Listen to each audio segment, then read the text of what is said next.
In large, the new Apple Watch looks the same as its predecessor. The new internals are what counts. The Apple Watch Series 3 looks, acts, and feels almost exactly the same as the Series 2, with a key difference: LTE wireless connectivity, whether your Wi-Fi is nearby or not. We tested the Series 3 on-site at Apple's unveiling event, including trying just a few of the new features.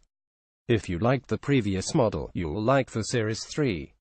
If you didn't, there's not much different besides LTE.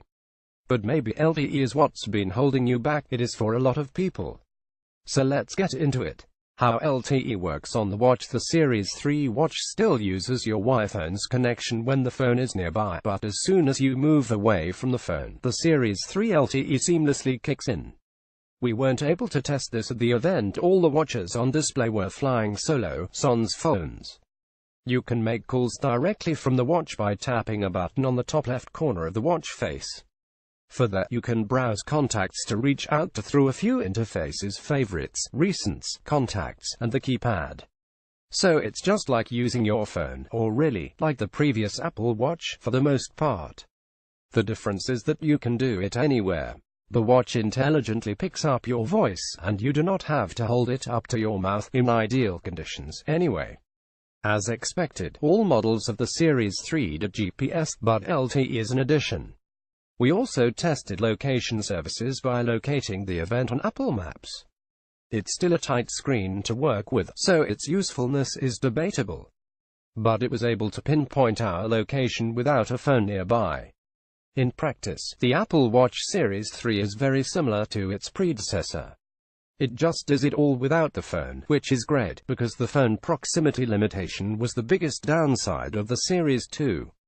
The Series 3 supports several watch faces, as expected. The back is slightly larger by only a few millimeters. We couldn't tell. A red dial shows off your independent LTE connectivity. The Series 3 comes in the same sizes as previous watches.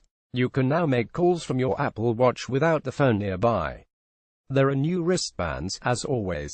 The dialing pad is just big enough to be usable, even with stubby fingers, at least with the larger model. Of course, GPS works too. There are a few new features with the heart rate monitor.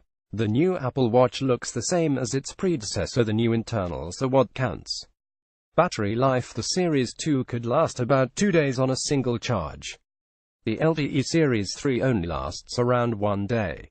That's a little disappointing, but it's right at most people's tolerance threshold.